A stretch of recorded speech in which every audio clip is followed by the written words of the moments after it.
Today's the day. It's a great day. The Stories to Share 5-year anniversary special. They're giving him another special?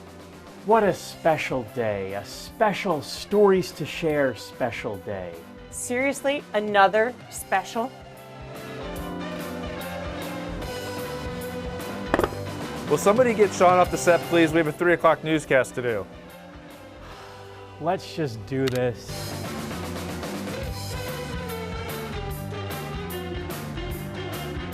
Hello and welcome to this special presentation of NBC2 Stories to Share. I'm Sean Martinelli. This summer marks 5 years since we launched Stories to Share on NBC2. During that time, I've had the privilege to tell more than 700 Southwest Florida tales of heroism, humor, and heart.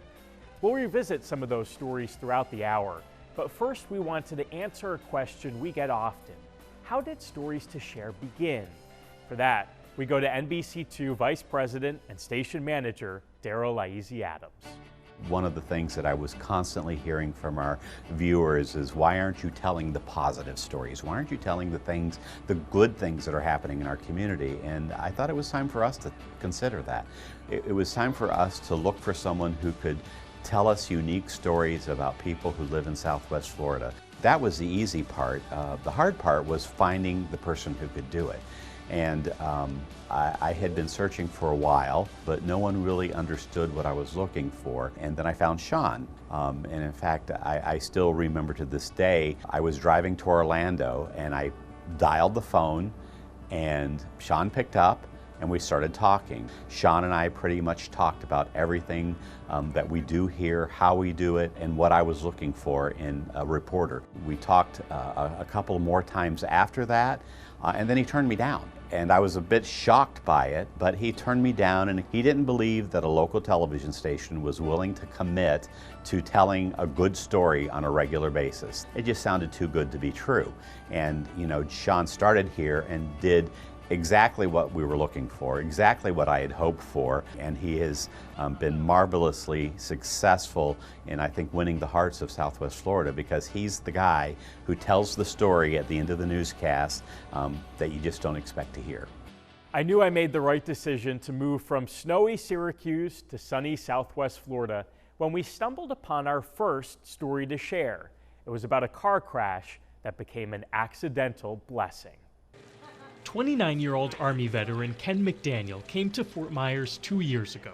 Jobless, homeless, and depressed, he says he couldn't catch a break. That was a gut check moment for me because I really wanted to give up. Ken says things only turned worse one day when, while driving along US 41 in Fort Myers looking for work, he rear-ended a pickup truck.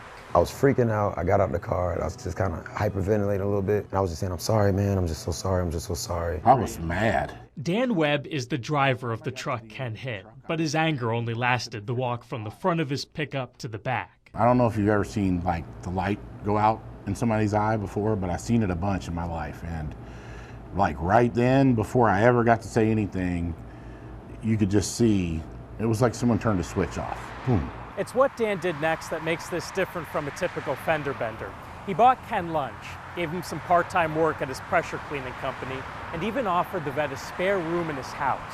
Instead of beating me down further, he showed me an act of compassion. He was kind to me. And he was not just kind to me, but he was over and beyond kind to me. Over and beyond, because years ago, Dan had been homeless too. He says we all fall in hard times, and helping someone in need is no accident. Yeah. Just the right thing to do. Yeah.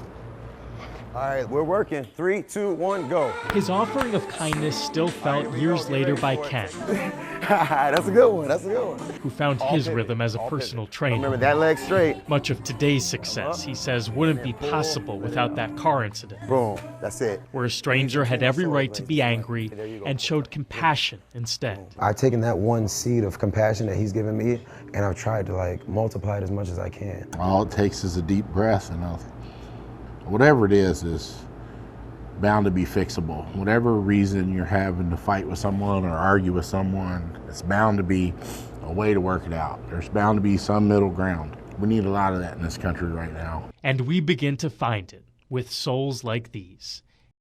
Most of our stories to share, like that one, were planned ahead of time. But in 2019, we let fate be our guide on what seemed like a trip to nowhere. Each time we hit the open road, photojournalist Todd Offenbeck and I believe everyone has a story to share. Today, we wanted to put that belief to the test. You've never been to Muse before? I don't know anything about Muse. We're heading to Muse. Up until last year, it had been a community so overlooked, even federal maps had it misspelled. It does look like a nice day at least for this. Every day's a nice day at Muse. Or Muse. Or Muse. Here there are no stores, no post offices, no restaurants, just open road, and maybe more cows than people. In search of the first human that would let us tell their story, So much for lunch. we thought we might have laid a goose egg. Hi, how are you? As fate would have it, we ended up finding a goose with a man instead. How would you describe Muse to someone who's never been here before? Heaven. That's coming from a guy who's lived around the country, I can't take the cold. in cities big and small. 20 years ago, Fran Cobert sold his Naples business and moved here for a slower pace, a place where chickens are a must and shoes are optional. Politics, city government, county government. You're looking at the luckiest guy in the world. But a lucky life isn't a perfect life. Frank's had his misfortunes, like when his wife Lynn, of 54 years, got sick. It was ulcerative colitis. Ulcerative colitis. She was a very sick puppy. She was down to skin and bones. She couldn't do nothing. Things like that happen, and you got to deal with it. And we know the power of prayer. Prayers aren't always answered the way we hope. Fortunately, his were. Lynn is now healthier than ever. Fran swears a diet high in blueberries grown on the farm here saved her life. That's why the street the couple lives on has been given the appropriate name of Blueberry Lane. Every morning when I'm out with them chickens, you're out there by yourself, and you look at everything around you and appreciate everything you got. If you can't appreciate what you got, you're missing the whole boat. How's that for a story picked in the middle of nowhere? Our journey now continues. In Muse, M-U-S-E.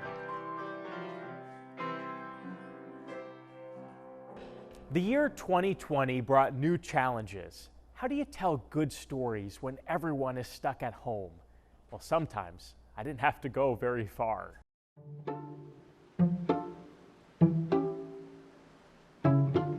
It's come down to this: toilet paper Jenga, and boy, this is no fun. Like most of you, I've spent a lot of time at home, and with each day, I'm growing more and more insane. I've watched so much cable news that I'm starting to recite Anderson Cooper commercials in my sleep. Holding the powerful accountable, keeping them honest.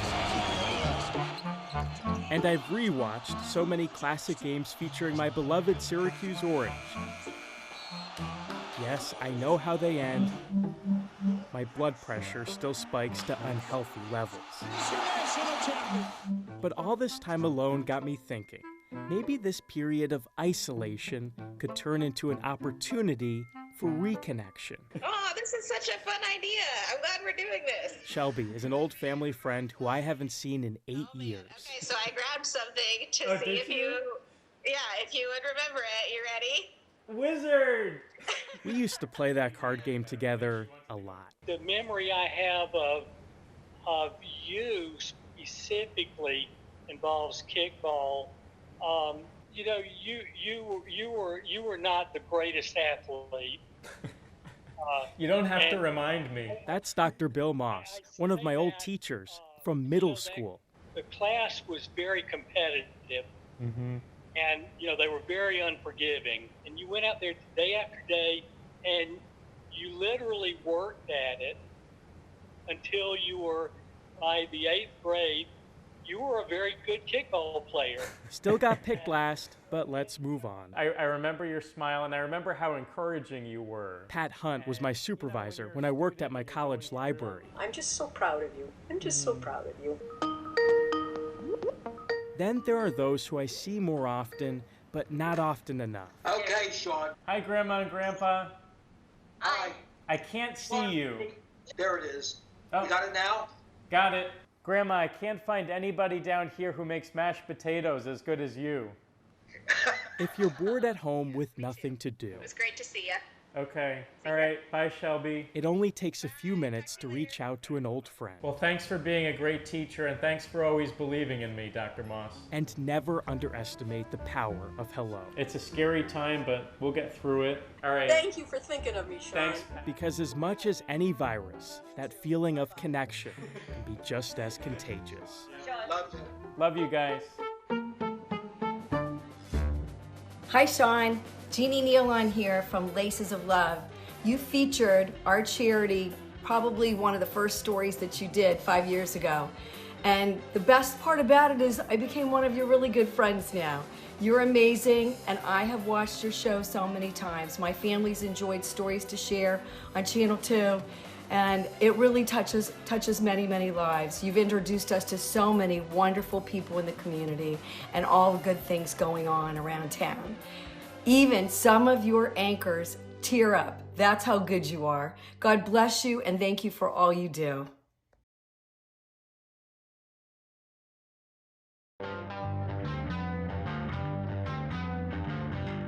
Three years ago, we introduced you to a Collier County teen who wrote a letter to Nike. What happened next was nothing short of remarkable. He graduated kindergarten. Limitations were supposed to define Matthew Walzer from the start. Right. Doctors didn't think that baby born with cerebral palsy might ever walk or talk. 25 years later, he's proved them wrong again and again. But out of all the things Matthew can do, there's still one tiny thing he can't. The one thing that really I couldn't figure out or just wouldn't connect, I guess, is being able to tie my shoes. As I got older, you know, it was harder to accept that as a high schooler, that my parents were still putting my shoes on. There are other options like slip-ons or sandals. But, you know, there's not a basketball shoe or a running shoe or just a common sneaker that looks cool and is functional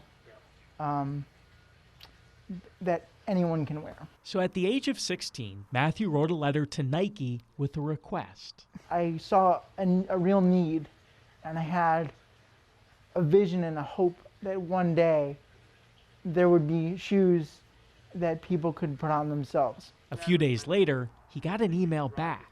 Yes. What's your reaction when you get a response from Nike? I wasn't planning on getting one. And he certainly wasn't planning on what they did next.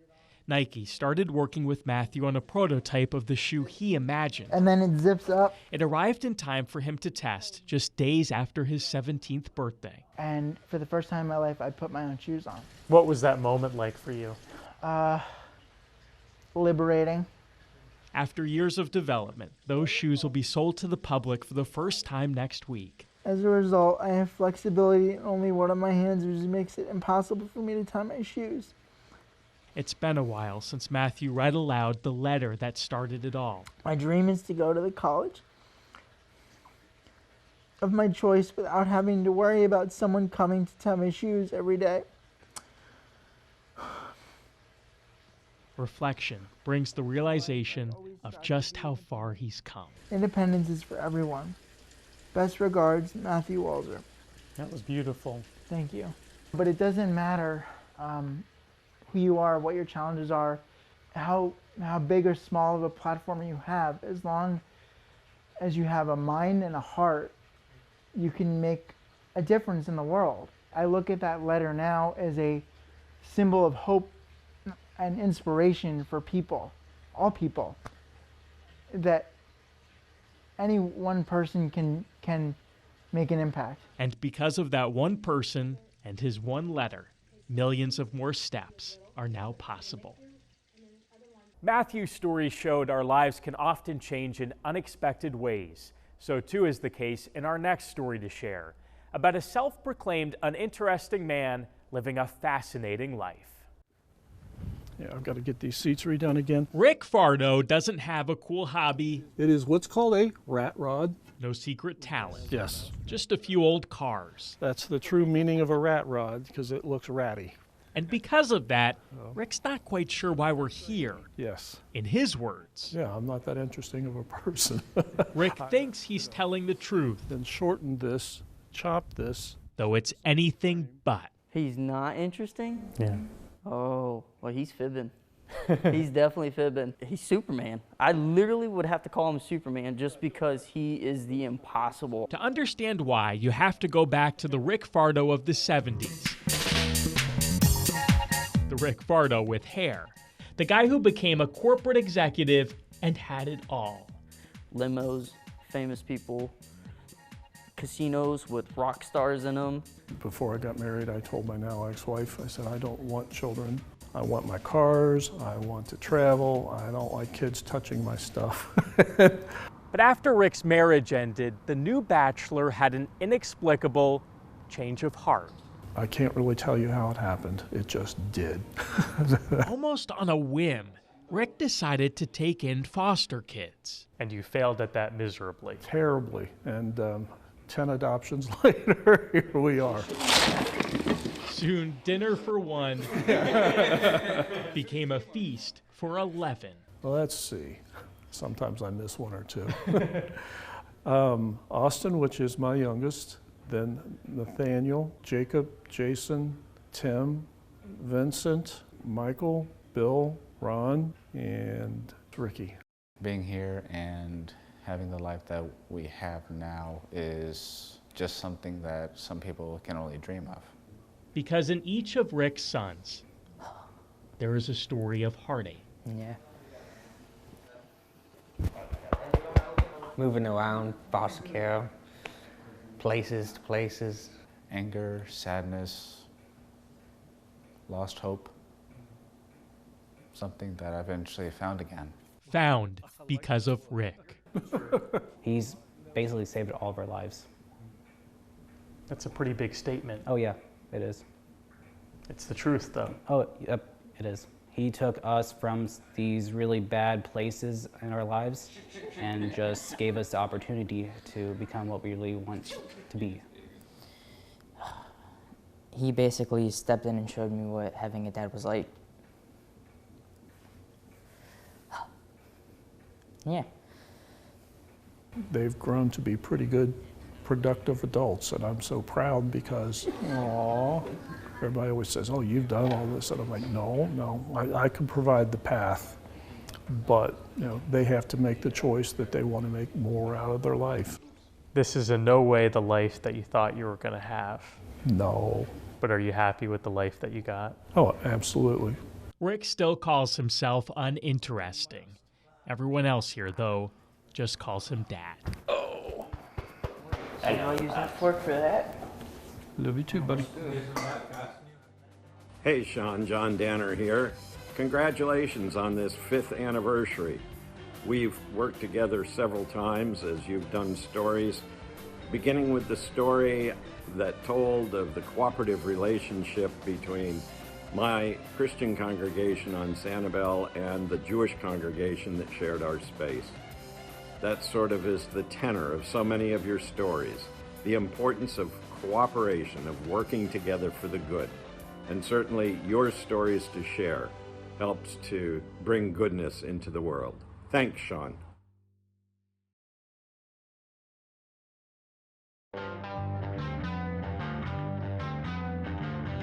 One thing I've learned over the past 5 years is that you can find a story to share anywhere, even in the produce section of Publix.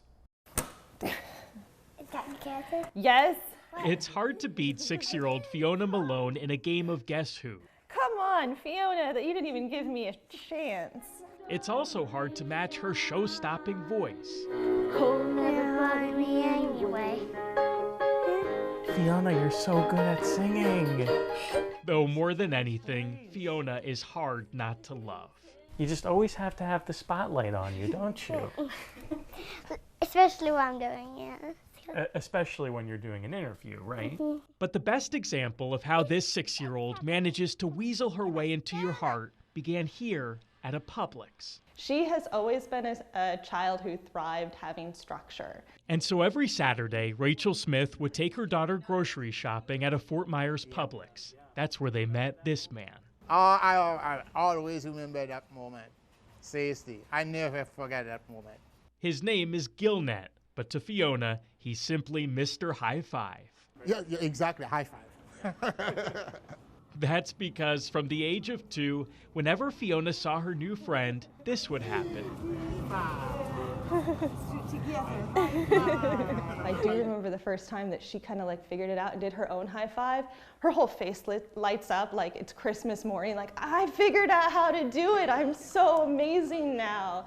And that just consistently became her thing. Saturday after Saturday, the two became inseparable. She always knew high five was going to be there. For Gilnet, those little displays of kindness were nothing out of the ordinary. It's just who you are. Yeah, this is my job, man. This is my job. Just his job, whether greeting Fiona at the grocery store or gifting her a bike on her birthday. And he expected nothing in return. You can't expect anything from a 3-year-old. He just wanted to make her happy. Hi, how are you doing? Those visits happened every week until 2020. When the pandemic began, the shopping trips stopped. Gilnet and Fiona lost touch until now. With our help this week, the two were reunited at Gilnet's new store in Cape Coral and picked up right where they left off. Although they have since graduated from high fives to big ol' hugs. Fiona! How are you doing? Good. Good? Do you remember me? Yeah. Oh, wow! I miss you! It's hard to believe a connection like this started in the produce section. This is my heart. This is my heart. She's your heart. Oh, yeah. Since this story first aired, Fiona visited Gilnet again with a $10,000 check. After hearing this story, people from across the country raised that money for High Five. Still, the dough doesn't compare to Fiona's original gift of friendship. If we step back, we realize that we all have a lot more in common, and somewhere in that intersection of all those things we have in common, kindness is at the heart of it. High five to that. Hi, Sean Martinelli. It's me, Taylor Barbaro. I just wanted to say thank you so much for featuring me on Story2Share a couple of years back. It has helped me grow not only as a clown, but helped me meet some amazing people such as Lee Andrews from the Academy of Clown Arts and Robin Pinky B. Bryan from the World Clown Association. I just wanted to say thank you so much for sharing that opportunity with me, and it will always be special to me. Thank you so much. Goodbye.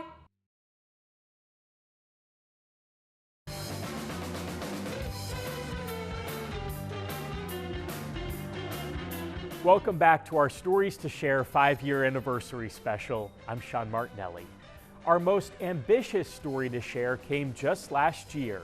It began after Hurricane Ian, when we invited more than a dozen strangers to lunch.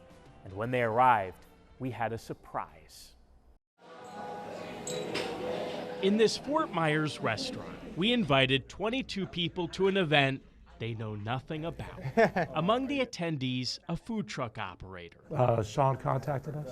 A pastor and his family. Sean Martinelli reached out. A tree trimmer. It's super nervous, absolutely, yeah. A realtor. We got a call, and then I just spoke to him briefly, and then he sent an email and said, would you like to join us? And so. Different people, all here for the same reason. It's what they did on September 28th. We're not seeing so much wind damage as what we're seeing is just this water. And this was, in fact, the perfect storm. This has an Armageddon-type feel to it, folks. As Ian made landfall in southwest Florida, those in this room ran toward danger. Kevin Ah and his kids went on their boat and saved 16 people. The Wickard family saved 30 more. Sammy Sosa and Scott Sofer were responsible for at least a dozen lives. Whitney Murphy and her 2 boys rescued a 91-year-old neighbor. Yeah. Kara Minardi Power and her husband saved a couple fleeing their flooded home. Which brings us to why they're here. All of you in this room are heroes. When Hurricane Ian made landfall in Southwest Florida, you put your lives in danger to save your fellow man, and I think that's pretty commendable. So thank you for doing that. In the spirit of Thanksgiving, we have a few people here who wanted to say thanks as well, and we're going to bring them in now.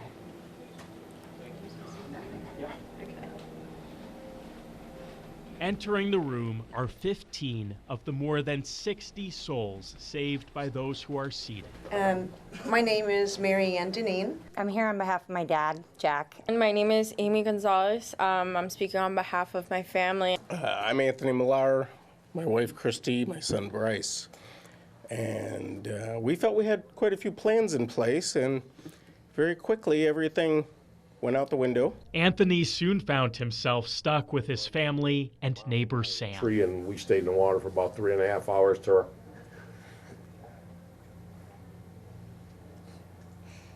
our angel came. No. That angel then made another rescue. Kevin said, "I will not leave you. I will get to you." And lo and behold, Kevin and the kids showed up and saved us.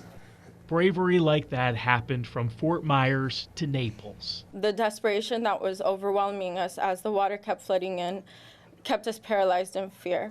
And that's when we saw strangers, who we now call our heroes, coming through the neck-deep water with a kayak looking to help.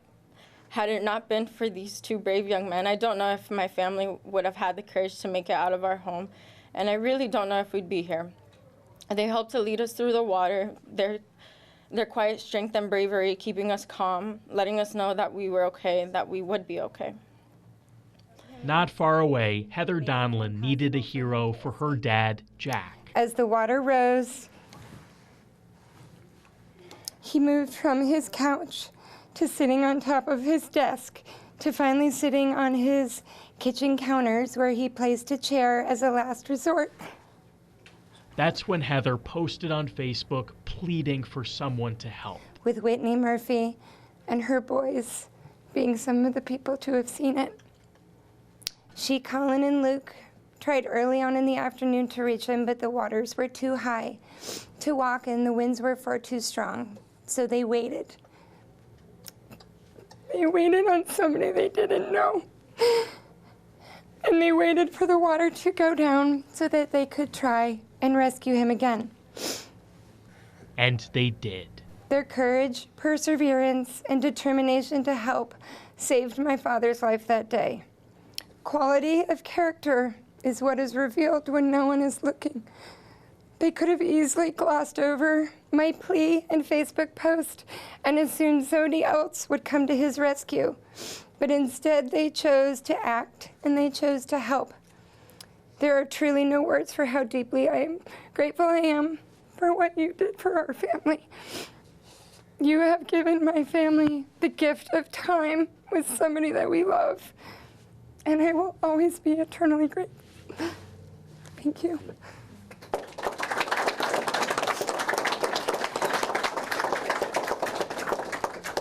The people that are up here in the front of this room are just a fraction of the dozens of people that you all saved during Hurricane Ian. And I don't know any other words this holiday season, this Thanksgiving season, to say other than thank you. 2 months ago, this would have been a room full of strangers. Now they break bread like old friends. Nearly everyone here lost their homes, and yet they still smile. All here lost the lives they knew, and yet they still laugh. And this Thanksgiving, they will still celebrate. Despite all we lost, they celebrate because of the heroes we gained. Heroes can be found anywhere, as this next story to share from 2020 shows. That includes a Fort Myers bus stop. On the road of life, few have had a bumpier path than James Fox. Born without arms or legs, each day is difficult. so you can imagine the feeling.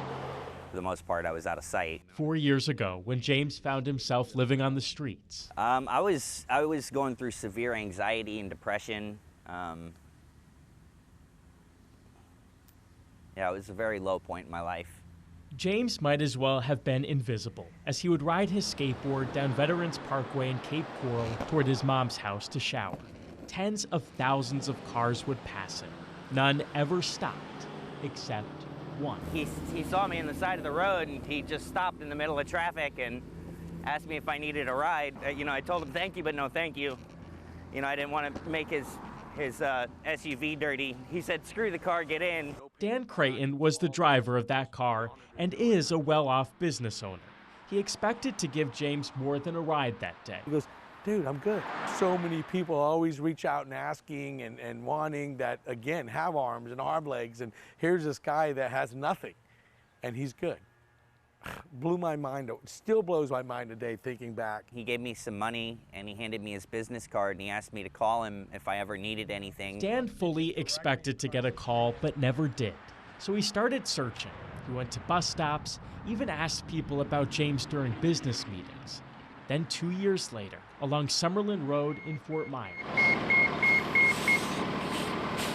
I was waiting at the bus stop, and he pulled up in front of the traffic. Where in the hell have you been? I've been looking for you for years. He goes, what do you mean you've been looking for me? I'm like, get in the car. They took a ride to Dan's office. It's really indescribable. And I have my assistant write a $10,000 check. But what do you say to that? You know what I mean? And that was just the start. That was the beginning. The two stayed in touch, and earlier this year, Dan had another gift. I decided I'm going to buy him a home. This was the moment after James realized he would never be homeless again. I'm just really grateful. You made a big difference in his life, but he's made just as much a difference in yours. I can never repay him for what he's given me. James moved into his new place last month, which is across the street from the job he now works. Neither would be possible without the gift of a stranger who stopped. Life really is beautiful, and I can't say that I've always believed that. Sometimes you just need someone who gives you a reason. This anniversary special will continue in a moment, but first, a heartfelt message from the Stories to Share photojournalists. I've been working here for almost 30 years, and I have never worked with a more talented, dedicated reporter than Sean Martinelli. He's the most creative, handsome. No, I'm not going to say this. As photojournalists, it's always an honor to tell your stories. And every photographer that has worked in Stories to Share is honored to work with Sean. One of the main things about Sean is that he is always focused mainly in the story. He never, ever cares about the way he looks. As video journalists, it's important to us that the video we shoot brings the viewer into every moment that we get to experience. That's when it's beneficial to work with a reporter like Sean, who makes sure he's staying out of every shot and every moment we capture. As the 2020 election neared, I was given an assignment to produce a story of unity. On the day of then President Trump's visit to Fort Myers, the piece ended up being, let's just say, sticky.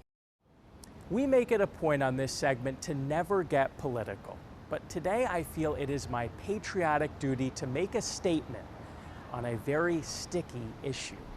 It's not healthcare, it's not the economy or immigration. Thank you. Okay, very good. Appreciate it. It's ketchup. Yep, good old high fructose corn syrup tomato concentrate filled ketchup. I have no problem with the condiment itself, but it's those pesky packets that it sometimes comes in. Why in 2020 are we still using something so sticky, slimy, and just overall grimy? If you're a fry guy like me, you spend more time squeezing than eating.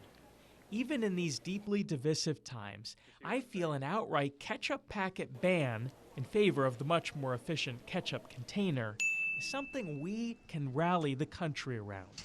That's why, as President Trump prepared to host his private event in downtown Fort Myers, I was a few blocks away to catch up with a few folks about ketchup. I myself don't like them. You don't like them? Turns out Democrats don't like packets. Republicans don't care for them either. It's hard to open. Very difficult to open. Hard to open, and if you have a big pile of French fries... Yeah, it's not enough. Biden voters want them gone just as much as Trump supporters do. I need them bigger. You need them bigger? Yeah, right? I'm a ketchup woman. Listen, I get it. There are way more important things to discuss. But in 18 days, there will be an election. And in 19 days, we're going to have to figure out how to come together as Americans. In order to tackle the big issues, we'll first need to find common ground on the small ones. No matter what side of the aisle people are on, I feel like we can all agree that these are not a good idea. Yes, I agree. And maybe a 9-gram metallic foil pouch is small enough to start. Hi, Sean. This is the Sharp family. We want to say thank you to you and Allison for featuring Jack, aka Trouble J from Sharp Livin' on New HD, and all that he has been doing for the community. Thank you for highlighting the global video Sharp Livin'. It was so nice to meet you and Allison. Yes, Sean. Sean and Allison, thank you for doing Stories to Share. They are so heartfelt. We should have those stories every day. Thank you. Thank you.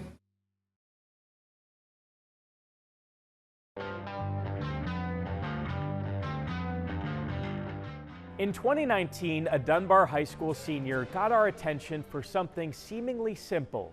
He wanted to walk across the stage at graduation. On the road again? Ask Broderick Belmer to sing a song. No, I'm not singing. Settle instead I don't know what happened. for a smile. He's always smiling. No matter if he's in a good mood, bad mood, he's always smiling. An attitude Broderick's mom, Kateria, says her 18-year-old son with cerebral palsy has had since birth. This something early on I knew he was going to be a fighter because 30 minutes after his birth, he had tubes in it. And the nurse told me, like, he pulled the tubes out and started breathing on his own. So she said, you have a fighter. I would have been that. What Broderick lacks physically, he makes up for mentally, excelling through elementary and middle school. Graduating high school would be a given. Walking across the stage would not. Probably less than 10 people have ever seen him get out of his wheelchair at this school over the last 4 years. I knew I was going to do it. I knew I was going to do it. I had that inner mindset. I had that inner mindset. One thing about Broderick, if he is determined to do something, he's going to do it. And he was determined to defy the odds. On graduation day, those odds were long. The 2019 It's been a while since Broderick walked at all. class of Dunbar High School. 50 feet might as well have been 50 miles, which is why, To me, it was just a miracle. when his time came, Broderick Quantavious Belmer. few expected this.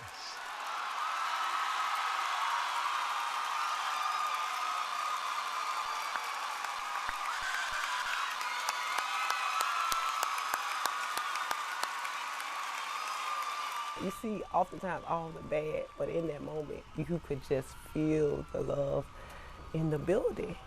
I had no idea that the place was going to lit up like that. Must have felt pretty good. It did. The feeling when thousands of others finally see what's been inside all along. Strength. In 2020, we met a clockmaker with a story to share that's more than meets the eye. If a poor workman blames his tools, a great one considers them gold.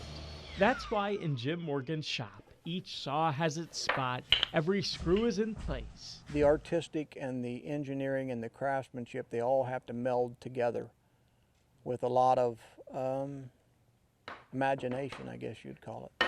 For nearly his entire adult life, Jim has spent his time helping others keep track of theirs. Most of his handmade clocks are given as gifts, I cut this thumb off. even if they have come at a loss. You can tell the difference. That's my toe they put on there. A thumb is a small price to pay for a lifetime of fulfillment. And the clocks that I have built have become a part of me. Don't ask him to sing, that's not going to happen. But woodworking has been his God-given gift. Still, Jim's wife Kathy knew her husband would one day consider hanging up the tools for good. She just didn't know how soon that time would come. I recall it all. It's, you know, I can't pass the intersection without reliving the accident. An accident 6 years ago. In a crosswalk, and I got hit by a car going about 40 or 50 miles an hour. I had punctured ribs. I had broken collarbones. I had a lot of broken, scraped, and busted up areas, but nothing that they couldn't repair. The only thing they couldn't fix was the eyes. Blind but happy to be alive, Jim considered his clock-making days done. True enough. Or so he thought. For a while. Turns out what you lack in sight can be made up for with pure will. You can do more than you think you can, but you've got to apply yourself. To be fair, Jim had been so skilled at making clocks before the accident, he probably could have done so with his eyes closed then. After some practice, he now continues both day and night. It's really eerie, like if I would wake up in the middle of the night and I realize he's not in bed, I'll go hunting for him. And to open that door in the middle of the night to complete darkness and know that he's in there running saws, it's an eerie feeling. 66 clocks later, what's strange to Kathy is just normal for Jim. Each thing that Jim does gives him a little more confidence. This one is African mahogany. Gives us all more joy. And I have high hopes for, I don't think that there's anything that he can't do. Why do you think you did live? Well, I think I had a purpose. A purpose to show you don't need sight to see, far beyond the limits of life. Over the years, some stories to share have become personal to me. Such was the case when I had the chance to do the most memorable interview of my career. Over the holidays, I downloaded an app called StoryCorps. If you're not familiar, StoryCorps is a nonprofit whose mission is to preserve and share humanity's stories. We can find wisdom and poetry all around us. All we have to do is listen. You use your phone, they give you some suggested questions, and you have a conversation with someone you love. Those interviews are then archived in the Library of Congress. Ask simple questions like, what are you most grateful for? How do you want to be remembered? Then listen. I did one with my grandfather, Michael Flaherty, and I learned things about him I never knew. I want to share some of our conversation in hopes you'll consider participating in this project too. Can you tell me about one of your happiest memories? Probably realizing my future wife was the person I wanted to marry. It wasn't like a flash of lightning. It was just something that you realized that that was probably the person for you. What are your hopes for me, my children? I guess if I really thought about it, that you get to live the life you want. Mm-hmm. And that at the end of it, you can look back on it and say, it wasn't perfect, but it was good. If this was to be our very last conversation, is there anything you'd want to say to me? Yes, I'd say, Sean, I love you since you were born, and that will never go away. When I asked my grandpa his favorite memories of me, he couldn't think of much. At 88, those memories are fading, but mine are still vivid.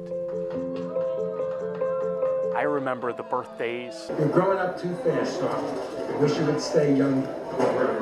The milestones, and all those Christmas Eve dinners. And I'm glad you're all here. That's why at the end of our interview, when StoryCorps suggests you tell the interviewee what they've meant to you, I didn't have words.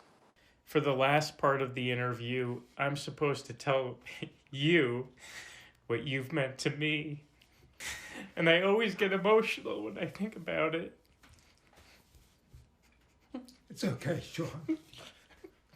I'm glad. It's good that it's emotional. It's good that you have. See, I never got to know my grandfathers. Okay, so I'm glad you have. I'm glad you got to know your grandfather. Good, bad, or different. It's a good thing. People often ask me what's been my most memorable interview. Now I have a new answer. Thanks to StoryCorps, it was the one with that man, my grandfather. Hi, Sean. Congratulations on your 5 years. It's been a pleasure doing this with you, recording some of our history, which goes back a long way because you're a grandson. It's a pleasure to have you. You're a wonderful person.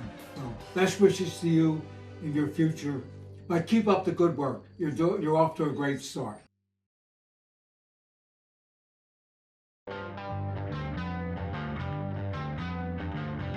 A few years ago, I decided to take a new approach to how we find stories to share. The result took us on a fascinating journey to profile some unsuspecting people. It all started with a letter, a request from me to tell the reader's story. Who would that person be? Fate will decide. The notes were printed, signed, Never know how much this letter could be worth one day. and delivered from Punta Gorda to Fort Myers, No, I think we're gonna get something. Cape Coral to Naples. I dropped them off at benches, playgrounds, and picnic tables. Each one made me wonder, would anyone take the bait?